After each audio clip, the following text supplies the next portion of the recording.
लेकाच्याकडे तो लेक जाताना सासरी. आज लेक सासरी निघाली ना अंतःकरण भरून आलं. मी बाप सांगायला आला परत एकदा ऐका, मला फक्त मुरारी सांगायचं आहे. हा मुरारी कळला ना आणि मग तुकोबांचा अंतःकरणातला ठाव आपल्या लक्षात येईल की तुकोबाने नेमकं काय म्हणायचंय. आता हृदय दाटून आलं, अंतःकरण भरून आलं, फार मोठं लग्न केलं, लेक निघाली.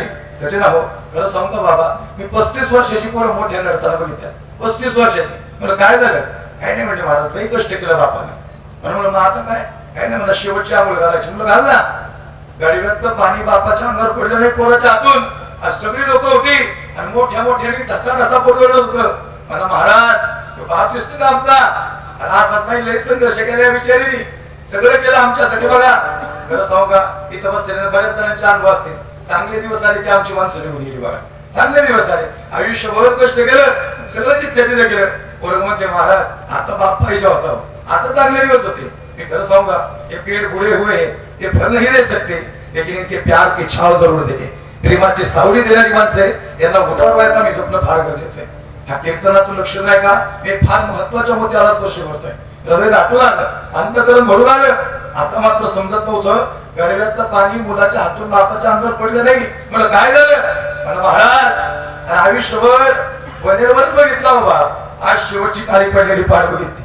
लय आधीच बघायला पाहिजे होता. तर सांगू का तुम्हाला, जोपर्यंत जिवंत आहे ना तोपर्यंतच मिठी मारून घ्या. एकदा काळाच्या पडद्यावर गेला ना, बाप बाप म्हणून जरी बोलताना तरी येणार नाही. अरे सोपं सांगतो, लक्ष नाही का, चिरा पडलेला पाय आधीच हातात घ्या. मी पस्तावताना पोरं बघितल्या. पोरग पुढे अमेरिकेला कामाला आहे, 10 लाख रुपये महिन्याला पगार. तिकडून फोन करतोय बापाला, बाप इकडून फोन करतोय आणि मग गावात सांगतोय माझं पोरग 10 लाख पगार अमेरिकेत कामाला आहे. घरातली आजीले हुशार आहे. आजी म्हणते इकडे या, डोळ्यातलं पाणी नका थांबू. खरं सांगू का, तुम्ही म्हणजे पडद्याच्या समोरचे कलाकार आहे, आमचा बाप म्हणजे पडद्याच्या आडचा कलाकार आहे. कला तर सगळेच करतो, पण त्याची कला विचारायची कोणाला दिसत नाही. आता तो एकदा आठवण आलं, म्हातारी मग त्या आठवणी तिला पोराची एक फोन करा, त्याला मला विमानाचं तिकीट बुक कर आणि हे माझ्यासाठी भेटायला.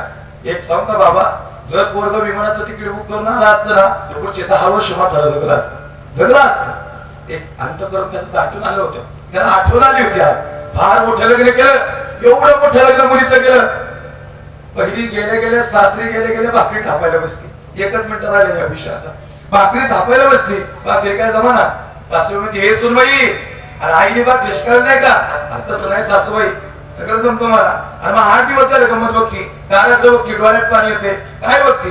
रोज दाराकडे बघती. भाकरी थापताना बापाची आठवण यायची. कसा असेल माझा बाप? खरं सांगू का, त्याचा डायबिटीस ब्लड प्रेशर कमी जास्त झालेला लेकीला माहिती. एक ठळक प्रेम आहे त्यात, लेकीचं आणि बापाचं प्रेम आहे. लेकीला विचारा त्याच्यावर सगळ्यात जास्त प्रेम कोणी केलं ना, तर बापाने केलं. आणि बस त्या बापाला विचारा त्याच्यावर निस्वार्थ प्रेम कोणी केलं ना, त्याच्या लाडक्या लेकीने केलं. असं प्रेमच या जगाच्या पाठीवर नाही. आता काय समजत नव्हतं काय करावं. हा अंतःकरण भरून आलं. 15 दिवस झालं बाप येईना, मुलीच्या डोळ्यातलं पाणी थांबलं. सासूबाई म्हणते सुनबाई काय ती? चुलीच्या जाळ्या लागतात सासूबाई म्हणून डोळ्यात पाणी येते. तर सांगावं, चुलीच्या जाळ्या लागतात म्हणून डोळ्यात पाणी, बापाची आठवण म्हणून, बापाची आठवण आली म्हणून डोळ्यात पाणी. 20 दिवस झालं ऋषी महाराज 21व्या दिवशी बाप दारात उभा राहिला.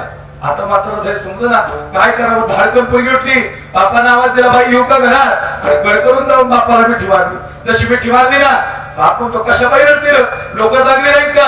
बाबा रविवारी लोक आहेत, सोन्यासारखी माणसं दिली बघून.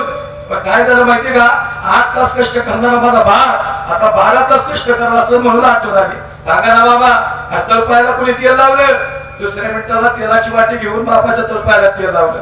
खरं सांगू का, बाप म्हणतो बाई 20 दिवस झालं डायबिटीसची गोळीच गावली नाही. जसं जसं दिवस जवळ आले असं वाटत होतं कधी तुला भेटायला येतो. आता हृदय दाटून आलं, अंतःकरण भरून आलं. कडकडून बापाने मिठी मारली, उरीने बापाला मिठी मारली. मुद्दा संपलेला आहे. लेकीने बापाला मिठी मारली, लेक रडायला लागली, याच्यात नवल नाहीये. ऐका, लेकीने बापाला मिठी मारली आणि मुलगी रडायला लागली, याच्यात नवल नाही.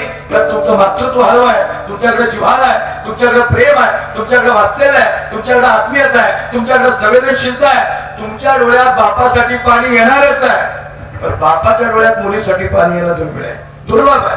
आता मात्र मिठी सुटली, बाप रडायला लागला. मुलगी म्हणते बाबा अरे मी रडते, पण तुम्ही का रडता?